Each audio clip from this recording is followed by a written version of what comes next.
In nomine Patris et Filii et Spiritus Sancti. ആമേൻ. ഒരിക്കലും മാറ്റാൻ പാടില്ലാത്ത ട്രിഡന്റൈൻ കുർബാനക്രമം മാറ്റിമറിച്ചത് കുവാപ്രീമും എന്ന 5-ാം പീയൂസ് മാർപ്പാപ്പയുടെ ബൂളയ്ക്ക് വിരുദ്ധമായിട്ടാണ്. അതും വെറും 6 പ്രൊട്ടസ്റ്റന്റ് പാസ്റ്റർമാരുടെ സഹായത്തോടെ. പോൾ 6-ാമൻ മാർപ്പാപ്പ നോവൂസ് ഓർദെ മിസ്സെ നടപ്പിലാക്കിയപ്പോൾ ഈ കുർബാനക്രമത്തിൽ പതിയിരിക്കുന്ന അപകടങ്ങൾ ചൂണ്ടിക്കാണിച്ച് കർദിനാൾ ബാച്ചി, കർദിനാൾ ഒത്താവിയാനി എന്നിവർ 1969 സെപ്റ്റംബർ 25-ന് പോൾ 6-ാമൻ മാർപ്പാപ്പയ്ക്ക് ഒരു കത്ത് എഴുതിയിരുന്നു.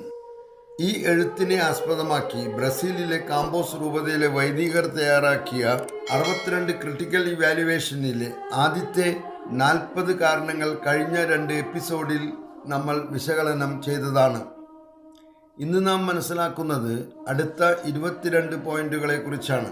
അതായത് 41 മുതൽ 62 വരെയുള്ള പോയിന്റുകൾ. 41. ട്രഡീഷണൽ കുർബാനക്രമം ക്രോഡീകരിച്ചത് വിശുദ്ധനായ 5-ാം പീയൂസ് മാർപ്പാപ്പയാണ്. പരിശുദ്ധമായ പാരമ്പര്യങ്ങളിലൂടെ പരിപോഷിക്കപ്പെട്ടതും പക്വതയാർജിച്ചതുമായ ഈ കുർബാനക്രമത്തിൻ്റെ രൂപീകരണം നൂറ്റാണ്ടുകളിലൂടെ നടന്നതാണ്.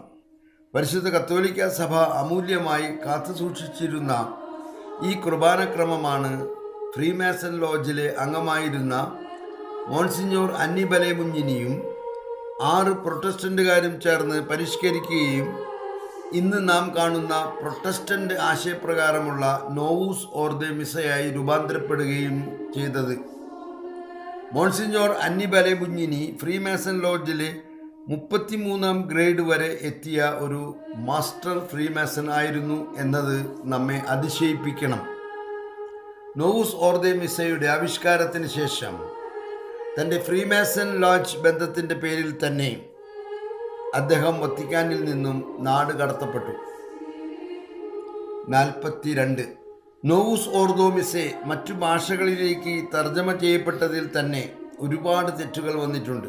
ഇതിൻ്റെ സ്വാധീനം ലാറ്റിൻ ടെക്സ്റ്റിൽ വരെയുണ്ട്. 43. നോവൂസ് ഓർദോ മിസ്സയിൽ ഉപയോഗിച്ചിരിക്കുന്നത് അംബിഗസ് ഭാഷാശൈലിയാണെന്ന് നാം കഴിഞ്ഞ 2 എപ്പിസോഡുകളിൽ പല പ്രാവശ്യം വിശകലനം ചെയ്തതാണ്. പരിശുദ്ധ കുർബാനയിൽ നടക്കുന്ന കോൺസെക്രേഷനെ അസാധുവാക്കത്തക്ക വിധത്തിലുള്ള ഗൗരവമായ അപകടങ്ങളിലേക്ക് നയിക്കാൻ തന്നെയും ഈ ഭാഷാശൈലി വഴിയൊരുക്കുന്നുണ്ട്. ഇത് നമ്മുടെ മേൽ ദൈവകോപം വരുത്തിവെക്കുന്നു.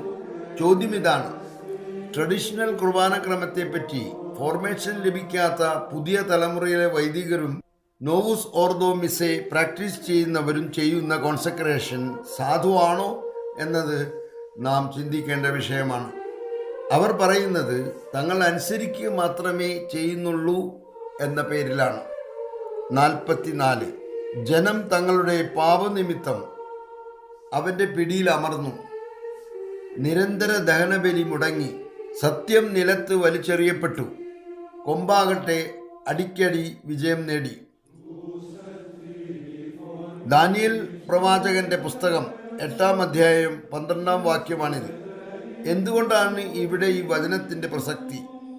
ട്രഡീഷണൽ കുർബാന നിർത്തലാക്കിയത് ദാനിയേൽ പ്രവാചകന്റെ മേൽപ്പറഞ്ഞ പ്രവചനത്തിൻ്റെ പൂർത്തീകരണത്തിലേക്ക് പ്രവേശിക്കാനുള്ള വാതിലായിരുന്നു എന്ന് തന്നെയും പല ട്രഡീഷണൽ കർദിനാൾമാരും ആശങ്കപ്പെടുന്നുണ്ട്. പരിശുദ്ധ കുർബാനയെക്കുറിച്ച് വിശുദ്ധ അൽഫോൻസ് ലിഗോരി ഇപ്രകാരം പറഞ്ഞു: പരിശുദ്ധ കത്തോലിക്ക സഭയ്ക്ക് ഈ ഭൂമിയിലുള്ളതിൽ വെച്ച് ഏറ്റവും അനുഗ്രഹപ്രദവും അമൂല്യവുമായ ഒരേ ഒരു കാര്യമാണ് പരിശുദ്ധ കുർബാന. ഈ കൃപാവരം മനുഷ്യർക്ക് ലഭ്യമാക്കാതെ തടയുക എന്നതാണ് സാത്താൻ്റെ ലക്ഷ്യം. അതിനുവേണ്ടിയാണ് അവൻ പാഷാണ്ടികളെയും ശീഷ്മക്കാരെയും ഉപയോഗിച്ച് പരിശുദ്ധ കുർബാനയെ തകർക്കാൻ ശ്രമിക്കുന്നതും. 45. ഇന്നും ട്രഡീഷണൽ കുർബാനക്രമം തുടർന്നു കൊണ്ടുപോകുന്നവരുണ്ട്. അങ്ങനെ ട്രഡീഷണൽ മാസിനെ പ്രിസർവ് ചെയ്തിട്ടുള്ള എല്ലായിടത്തും ജനങ്ങളുടെ വിശ്വാസവും തീക്ഷ്ണതയും ഇന്നും കത്തിജ്വലിക്കുന്നുണ്ട് എന്നാണ് സർവേയിൽ തെളിയുന്നത്. എന്നാൽ നോവൂസ് ഓർദോ മിസ്സെ ഉപയോഗിക്കുന്നിടത്ത് ജനപങ്കാളിത്തം കുറവുള്ളതായും അവരുടെ വിശ്വാസം തന്നെയും നഷ്ടപ്പെട്ടുകൊണ്ടിരിക്കുന്നതായും മനസ്സിലാക്കാൻ സാധിക്കും.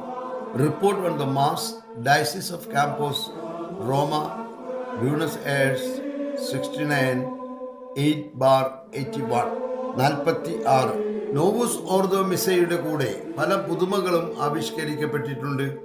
പുതിയ വേദപാഠം, പുതിയ ധാർമ്മികത, പുതിയ പ്രാർത്ഥനകൾ, പുതിയ കാനൻ നിയമങ്ങൾ, പുതിയ കലണ്ടർ എറ്റ്സെട്ര ആൻഡ് എറ്റ്സെട്ര. ഒറ്റ വാക്കിൽ പറഞ്ഞാൽ പഴയ പാരമ്പര്യങ്ങളിൽ നിന്നും പൂർണ്ണമായും വേർപെട്ട പോലെ ഒരു പുതിയ സഭ. ഹെർമനോട്ടിക്കൽ ഓഫ് ഡിസ്കണ്ടിന്യൂറ്റി എന്ന് പറയാം. A new church.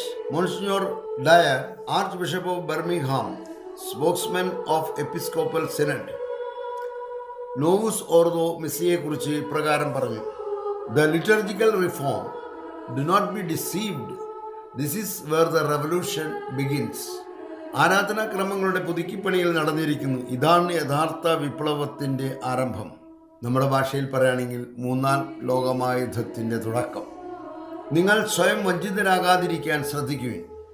47. പഴയ കുർബാനക്രമം അഥവാ ട്രഡീഷണൽ കുർബാന വളരെ മനോഹരമായും ഭക്തിസാന്ദ്രമായും ഒരുക്കപ്പെട്ടതായിരുന്നു. വിശ്വാസികളെ ഏറെ ആകർഷിക്കുമായിരുന്നു. എന്നാൽ നോവുസ് ഓർദോ മിസയ്ക്ക് അതിൽ തന്നെ ഒരിക്കലും ആത്മാക്കളെ ആകർഷിക്കാനുള്ള കഴിവില്ല. അതുകൊണ്ടാണ് ജനങ്ങളെ ആകർഷിക്കത്തക്ക വിധത്തിലുള്ള പല പുതുമകളും എൻ്റർടൈൻമെൻറ്റ് പ്രോഗ്രാമുകളും കണ്ടുപിടിക്കേണ്ടതായി വരുന്നത്. ഇത്തരം പരിപാടികൾക്കുള്ള വേദിയായി ദേവാലയം മാറ്റപ്പെടുന്നു. 48. 5-ാം പീയൂസ് മാർപ്പാപ്പയും 12-ാം പീയൂസ് മാർപ്പാപ്പയും ശപിച്ചു തള്ളിയ അനേകം തെറ്റുകളെ മാംസം ധരിപ്പിച്ചുകൊണ്ടാണ് നോവുസ് ഓർദോ മിസയുടെ രംഗപ്രവേശം.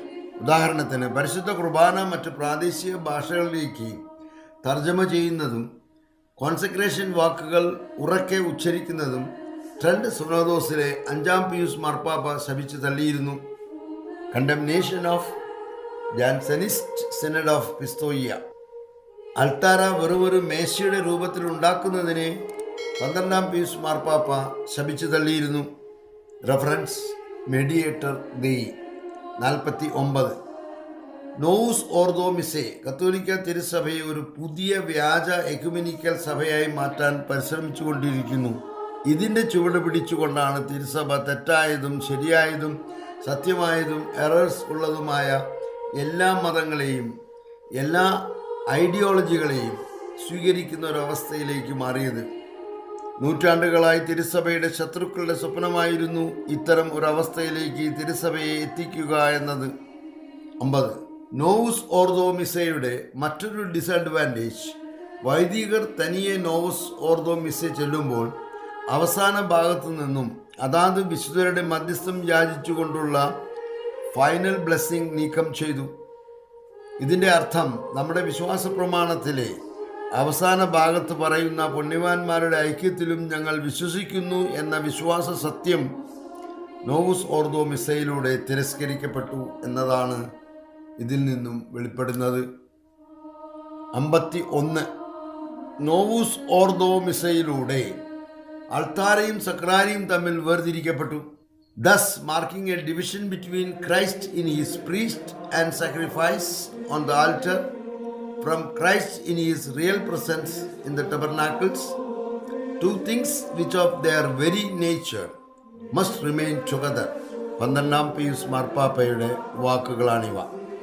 അൾത്താരയും സക്രാരിയും തമ്മിൽ വേർതിരിക്കപ്പെടുക എന്നാൽ ക്രിസ്തുവിനെ തന്നെ രണ്ടായി മുറിച്ചു മാറ്റുന്നത് പോലെയാണ്. അഥവാ ക്രിസ്തുവിൻ്റെ നിത്യപൗരോഹിത്യത്തെയും തിരുബലിയർപ്പണത്തെയും പ്രതിനിധീകരിക്കുന്ന അൾത്താരയെയും അവിടുത്തെ ശാരീരിക സാന്നിധ്യമുള്ള സക്രാരിയെയും തമ്മിൽ വേർതിരിക്കുക എന്നർത്ഥം. ഇവ രണ്ടും ഒരേ ശരീരമാകയാൽ ഇവ രണ്ടും ഒരുമിച്ചിരിക്കേണ്ടത് അത്യാവശ്യമാണ്. 52. നോവുസ് ഓർദോ മിസയിലൂടെ ആവിഷ്കരിക്കപ്പെട്ടത് ഒരു vertical worship between God and man അല്ല, മറിച്ച് a horizontal worship between man and man ആണ്. 53. നോവുസ് ഓർദോ മിസെ ആവിഷ്കരിച്ചത് തന്നെ 2-ാം വത്തിക്കാൻ കൗൺസിലിലെ തീരുമാനങ്ങളോട് ചേരും വിധത്തിലാണെന്ന് പറഞ്ഞാണ്.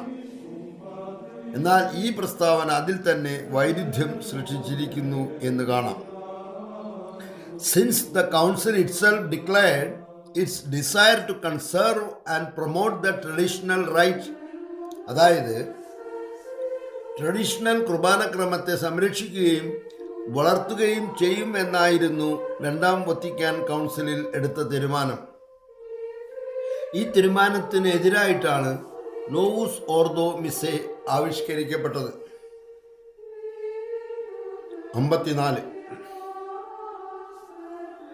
Because the traditional Latin Mass of Pope St. Pius V has never been legally abrogated and therefore remains a true right of the Roman Catholic Church by which the faithful may fulfill their Sunday obligation.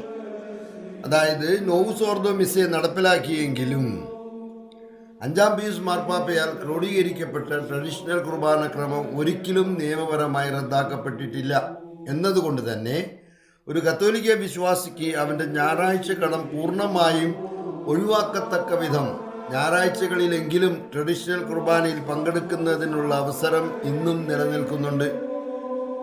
ഒരു Latin wreath അംഗത്തെ സംബന്ധിച്ച് ഞായറാഴ്ച നോവുസ് ഓർദോ മിസ്സയിൽ പങ്കെടുക്കുന്നത് മൂലം ഞായറാഴ്ച കടത്തിൽ നിന്നും ഇളവ് കിട്ടുന്നില്ല, കടം നിലനിൽക്കും.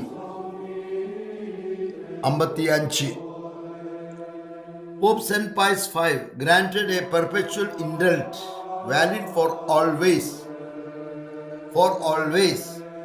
to celebrate the traditional mass freely, licitly, without scruple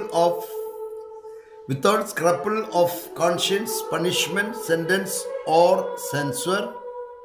അതായത് സ്വതന്ത്രമായും മനസാക്ഷിക്കുത്തു കൂടാതെയും ശിക്ഷാവിധിയെയോ മറ്റുള്ളവരുടെ നിരീക്ഷണത്തെയോ ഭയപ്പെടാതെയും നിയമപരമായി തന്നെ സ്വതന്ത്ര മനസ്സോടെ ട്രഡീഷണൽ കുർബാനക്രമം സാധുവായി തന്നെ എക്കാലവും പരികർമ്മം ചെയ്യാനുള്ള നിത്യപ്പൊറുതി വിശുദ്ധ 5-ാം പീയൂസ് മാർപ്പാപ്പ ക്വാപ്രീമും എന്ന ബൂള വഴി വൈദികർക്ക് നൽകിയിട്ടുണ്ട്. 56. Pope Paul VI, when promulgating the new mass, himself declared, the rite by itself is not a dogmatic definition. 19th November 1969. നോവുസ് ഓർദോ മിസ്സെ പ്രസിദ്ധീകരിച്ചുകൊണ്ട് 1969 നവംബർ 19 പോൾ 6-ാമൻ മാർപ്പാപ്പ ഇപ്രകാരം ഒരു പ്രഖ്യാപനം നടത്തി. The right by itself is not a dogmatic definition. അതായത് നോവുസ് ഓർദോ മിസ്സെ ആരാധനാക്രമം dogmatic അല്ല എന്ന്. 57. അങ്ങ് ട്രഡൻറ്റൈൻ അഥവാ ട്രഡീഷണൽ ആരാധനാക്രമം റദ്ദാക്കുകയോ വിലക്ക് ഏർപ്പെടുത്തുകയോ ചെയ്യുമോ എന്ന് ഒരിക്കൽ ഇംഗ്ലണ്ടിലെ കർദിനാൾ ഹിനാൻ പോൾ 6-ാമൻ മാർപ്പാപ്പയോട് ചോദിച്ചു. അതിന് അദ്ദേഹം നൽകിയ മറുപടി ട്രഡീഷണൽ ആരാധനാക്രമം റദ്ദാക്കാനോ അതിന് വിലക്കേർപ്പെടുത്താനോ തങ്ങൾ ഒരിക്കലും ആഗ്രഹിക്കുന്നില്ല എന്നാണ്. 58. ട്രഡീഷണൽ കുർബാനക്രമത്തിൽ ലിബ്രാനോസ് എന്ന ഒരു പ്രാർത്ഥനയുണ്ട്. അതിൽ പരിശുദ്ധ കന്യകാമറിയത്തിൻ്റെയും അപ്പോസ്തലന്മാരുടെയും വിശുദ്ധരുടെയും പേരുകൾ പറഞ്ഞ് അവരുടെ മധ്യസ്ഥം യാചിച്ചിരുന്നു. പ്രത്യേകിച്ച് ദുരന്തങ്ങളുടെയും പകർച്ചവ്യാധികളുടെയും സമയത്ത് ഈ പ്രാർത്ഥന ചൊല്ലിയിരുന്നു. Deliver us, we beseech thee, O Lord, from all evils, past, present and to come, and by the intercession of the blessed and glorious ever Virgin Mary, Mother of God, together with thy blessed apostle Peter and Paul and Andrew, and all the saints, mercifully grant peace in our days, that through the bounteous help of thy mercy, we may be always free from sin and safe from all disquiet. Through the same Christ, thy Son, our Lord, who is God, living and reigning with thee in the unity of the Holy Spirit, world without end. ഈ കഴിഞ്ഞ COVID-19 തുടങ്ങിയ സമയത്ത് നോമ്പ് കാലത്ത് ഈ പ്രാർത്ഥന ചൊല്ലാൻ വത്തിക്കാനിൽ അനുവാദമുണ്ടായിരുന്നില്ല.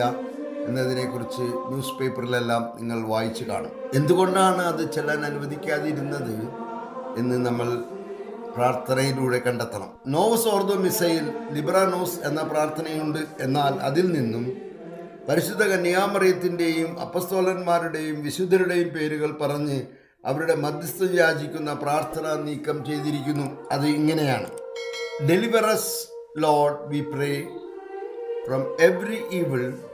Graciously grant peace in our days, that by the help of your mercy we may be always free from sin and safe from all distress, as we wait the blessed hope and coming of our Savior Jesus Christ.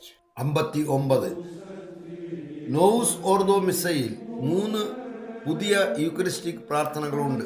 ഇതിൽ ഒരു സ്ഥലത്തും മരിച്ചുപോയ വിശ്വാസികളുടെ ആത്മാക്കളുടെ സഹനത്തെ പറ്റിയുള്ള സൂചനകളില്ല. അതിൻ്റെ ഓർമ്മ ആചരണമില്ല. ഇതിൻ്റെ അർത്ഥം കർത്താവിൻ്റെ കുരിശിലെ ബലിയുടെ രക്ഷാകര സ്വഭാവത്തെ കുറച്ചു കാണിച്ചിരിക്കുന്നു എന്ന് തന്നെയാണ്. 60. ആഗോള കത്തോലിക്ക തിരുസഭയെ ഭരിക്കാനും നയിക്കാനും മാർപ്പാപ്പയ്ക്കുള്ള അധികാരം നാം എല്ലാവരും അംഗീകരിക്കുന്നതാണ്. But we know that even this authority cannot impose upon us a practice which is so clearly against the faith. കത്തോലിക്ക വിശ്വാസത്തിന് എതിരായതെന്ന് വ്യക്തതയുള്ള ഒരു കാര്യം വിശ്വാസികളെ കൊണ്ട് അംഗീകരിപ്പിക്കാൻ മാർപ്പാപ്പയ്ക്ക് അധികാരമില്ല. A mass that is equivocal and favoring heresy and therefore disagreeable to God. ഒരു പരിശുദ്ധ കുർബാനക്രമത്തിൽ പാഷാണ്ഡതയോ അല്ലെങ്കിൽ പാഷാണ്ഡതയിലേക്ക് നയിക്കുന്ന പ്രബോധനങ്ങളോ ഉണ്ടെങ്കിൽ അത് ദൈവസന്നിധിയിൽ സ്വീകാര്യമായിരിക്കേയില്ല. 61. ഒന്നാം വത്തിക്കാൻ കൗൺസിൽ ഇപ്രകാരം ഒരു പ്രഖ്യാപനം നടത്തിയിട്ടുണ്ട്: വിശുദ്ധ പത്രോസിന്റെ പിൻഗാമികളായി വരുന്ന ഓരോ മാർപ്പാപ്പയ്ക്കും അവരവരുടെ വ്യക്തിപരമായ സ്വകാര്യ വെളിപാടനുസരിച്ച് പുതിയ പ്രബോധനം നിർമ്മിക്കാനുള്ള അധികാരവും അവകാശവും സഹായവും പരിശുദ്ധാത്മാവും നൽകുന്നില്ല. മറിച്ച് അപ്പസ്തോലന്മാരിൽ നിന്നും പകർന്നു കിട്ടിയ വിശ്വാസ സമാഹാരം ഡിപ്പോസിത്തും ഫിദൈ പരിശുദ്ധാത്മാവിൻ്റെ സഹായത്തോടെ കളങ്കമേശാതെ അതിൻ്റെ പൂർണ്ണതയിൽ വിശ്വസ്തയോടുകൂടെ കാത്തു സംരക്ഷിക്കാനുള്ള ഉത്തരവാദിത്വം മാത്രമാണ് പരിശുദ്ധാത്മാവ് ഓരോ മാർപ്പാപ്പയ്ക്കും വാഗ്ദാനം ചെയ്തിരിക്കുന്നത്. Because as stated in Vatican Council 1, the Holy Spirit was not promised to the successors of Peter that by his revelation they might make new doctrine, but that by his assistance they might inviolably keep and faithfully expound the revelation or deposit of faith delivered through the apostles. 62. Because heresy, or whatever clearly favors heresy, cannot be a matter for obedience. Obedience is at the service of faith, and not faith at the service of obedience. In this foregoing case, then one must obey God before man. Book of Acts, chapter 5. Novus ഓർദോ മിസയിൽ പങ്കെടുക്കുമ്പോൾ ഒരു വിശ്വാസിക്ക് മനസാക്ഷിക്കുത്ത് ഉണ്ടാകണം. കാരണം ഒരു പാഷാണ്ഡതയെയോ പാഷാണ്ഡതയിലേക്ക് നയിക്കുന്ന പ്രബോധനങ്ങളോ അധികാരികൾ ആവിഷ്കരിച്ചാൽ അത് അനുസരിക്കാൻ ഒരു വിശ്വാസിയും കടപ്പെട്ടിട്ടില്ല. അനുസരണം വിശ്വാസത്തെ പോഷിപ്പിക്കുന്നതിനാണ്, അല്ലാതെ അനുസരിക്കാൻ വേണ്ടിയുള്ളതല്ല നമ്മുടെ വിശ്വാസം. സത്യവിശ്വാസം അതിൻ്റെ പൂർണ്ണതയിൽ കാത്തു സൂക്ഷിക്കാൻ ഓരോ വിശ്വാസിയും കടപ്പെട്ടിരിക്കുന്നു. അല്ലാതെ അനുസരണത്തിൻ്റെ പേരും പറഞ്ഞ് വിശ്വാസത്യാഗം ചെയ്യാനുള്ള കടമ ഒരു വിശ്വാസിക്ക് ഇല്ല. ഈ വചനഭാഗം നമുക്ക് എപ്പോഴും ഓർക്കാം. അവർ അവരെ കൊണ്ടുവന്ന് സംഘത്തിൻ്റെ മുമ്പിൽ നിർത്തി. പ്രധാന പുരോഹിതൻ അവരോട് പറഞ്ഞു, ഈ നാമത്തിൽ പഠിപ്പിക്കരുതെന്ന് ഞങ്ങൾ കർശനമായി കൽപ്പിച്ചിരിക്കുന്നല്ലോ. എന്നിട്ടും നിങ്ങളുടെ പ്രബോധനം കൊണ്ട് ജെറുസലം നിറച്ചിരിക്കുന്നു. ഈ മനുഷ്യന്റെ രക്തം ഞങ്ങളുടെ മേൽ ആരോപിക്കാൻ നിങ്ങൾ ഉദ്യമിക്കുകയും ചെയ്യുന്നു. പത്രോസും അപ്പോസ്തലന്മാരും പ്രതിവചിച്ചു, മനുഷ്യരെക്കാൾ ദൈവത്തെയാണ് അനുസരിക്കേണ്ടത്. അപ്പോസ്തല പ്രവർത്തനം 5-ാം അധ്യായം 27 മുതൽ 29 വരെയുള്ള വചനങ്ങൾ. ഫാത്തിമയിൽ പരിശുദ്ധ കന്യകാമറിയം പ്രത്യക്ഷപ്പെടുന്നതിന് മുമ്പ് തന്നെ 1915-16കളിൽ പോർച്ചുഗലിൻ്റെ മാലാഖയുടെ ദർശനം കുട്ടികൾക്കുണ്ടായിരുന്നു. അതിൽ 1916 ഒക്ടോബർ മാസത്തിലാണ് ഈ ദർശനം ലഭിച്ചത്.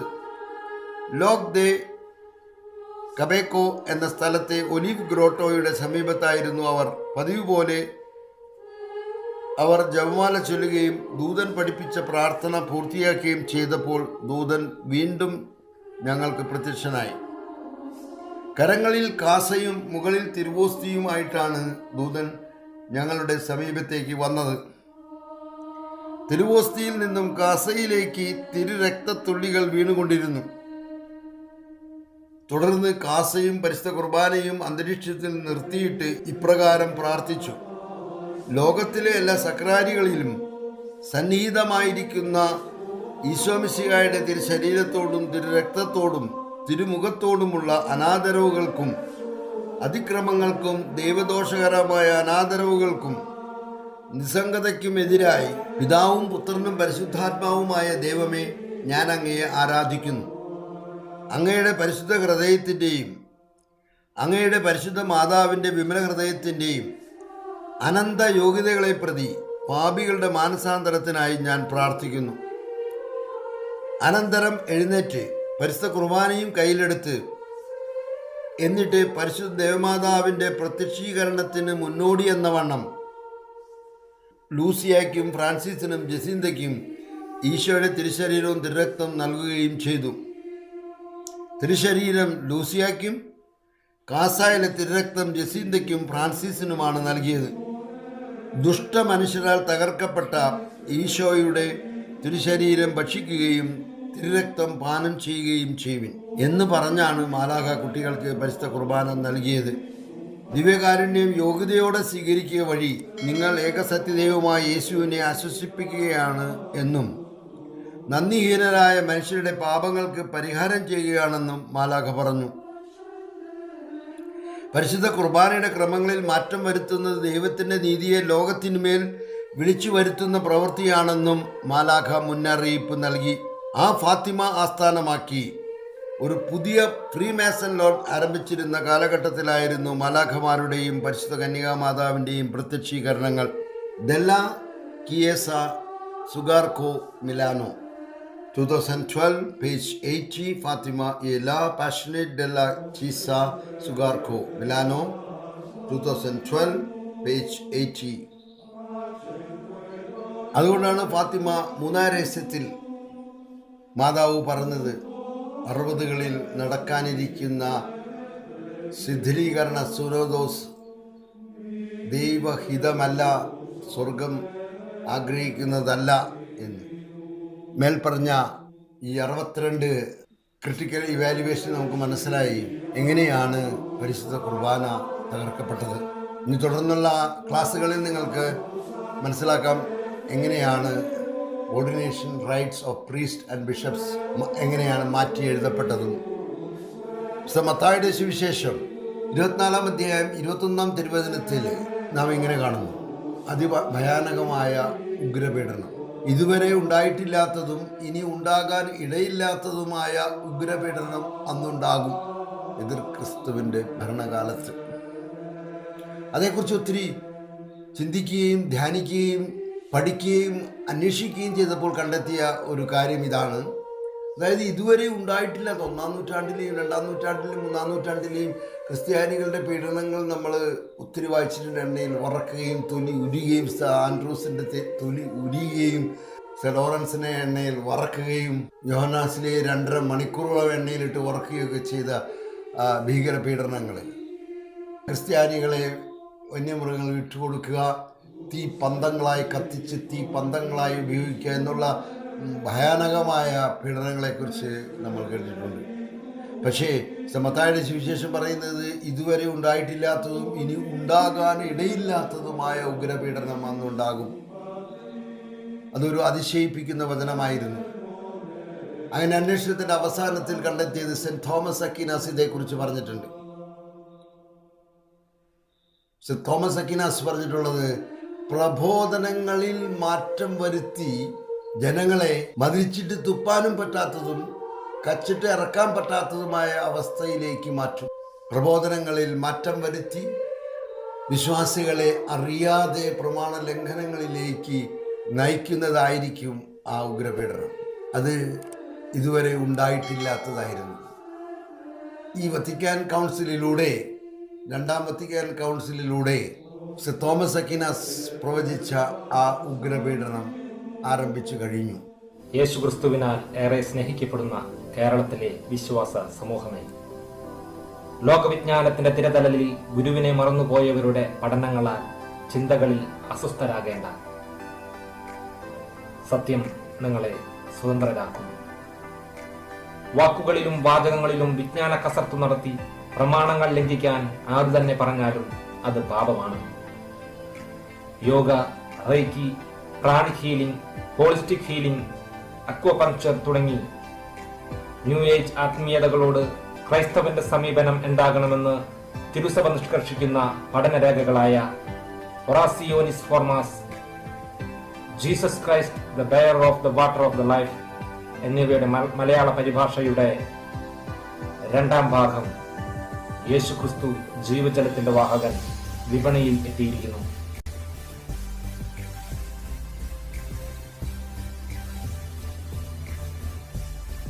ജസ്റ്റിസ് കുര്യൻ ജോസഫ് ഈ പുസ്തകത്തെ കുറിച്ച് പറഞ്ഞു, ഈ കാലഘട്ടത്തിന്റെ വലിയ അനുഗ്രഹമാണിത്.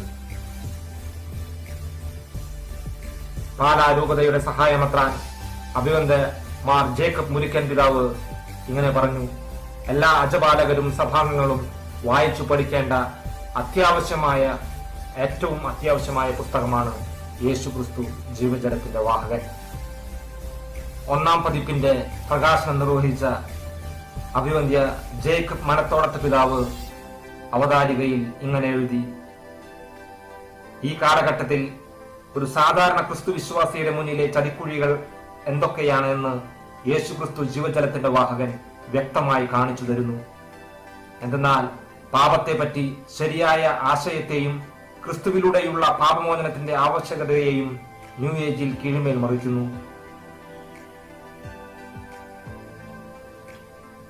ഈ പുസ്തകത്തെപ്പറ്റി archbishop emeritus Mar Jacob Thoomkuzhy പിതാവ് ഇങ്ങനെ പറഞ്ഞു, ക്രിസ്ത്യൻ പ്രാർത്ഥനയുടെ അതിർത്തി രേഖയും അതിർവരമ്പുകളും ഈ രേഖയിൽ പരിശുദ്ധ പാപ്പാമാർ കൃത്യമായി വരച്ചു കാണിക്കുന്നുണ്ട്.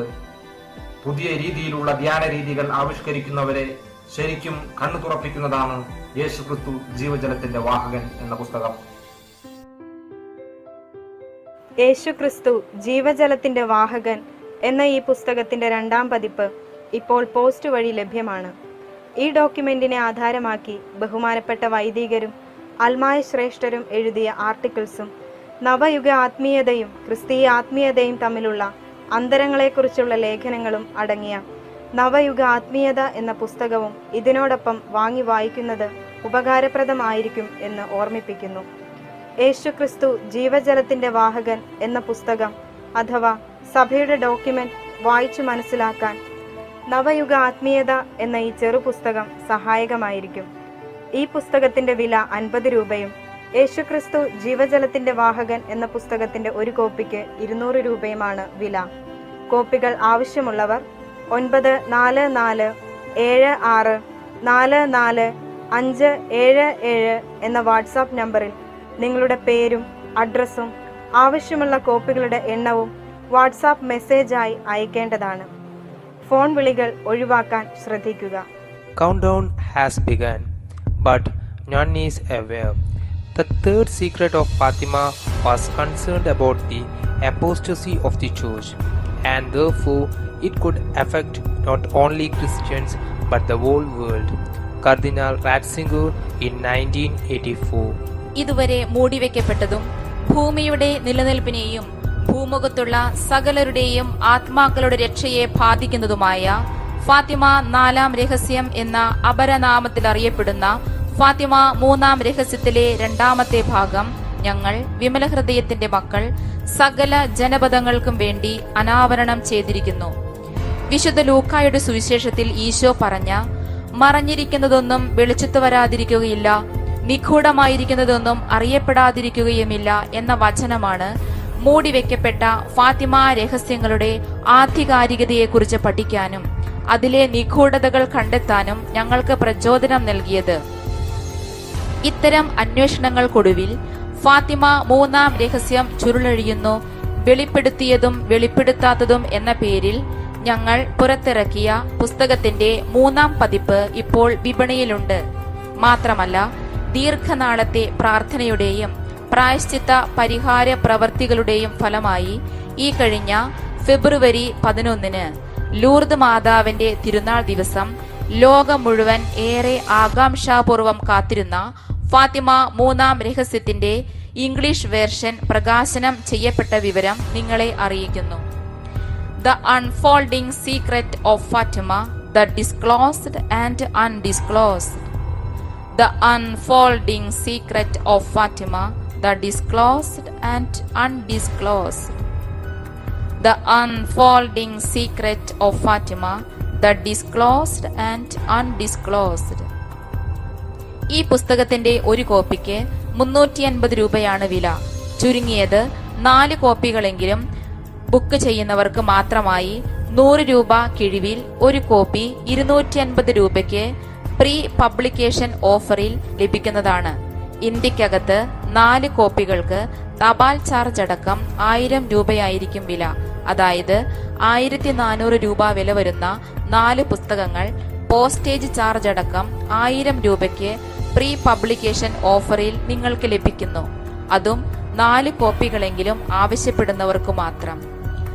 ഫാത്തിമ മൂന്നാം രഹസ്യം ജാതി മത ഭേദമന്യേ എല്ലാവരെയും അറിയിക്കണം എന്ന പരിശുദ്ധ ദൈവമാതാവിന്റെ ആഗ്രഹം നിറവേറ്റാനുള്ള ഈ യജ്ഞത്തിൽ പങ്കുചേരാൻ പ്രചോദനം ലഭിക്കുന്നവർ 9446445577 എന്ന വാട്സാപ്പ് നമ്പറിൽ നിങ്ങളുടെ അഡ്രസ്സും ആവശ്യമുള്ള കോപ്പികളുടെ എണ്ണവും വാട്സാപ്പ് മെസ്സേജായി പോസ്റ്റ് ചെയ്യുക.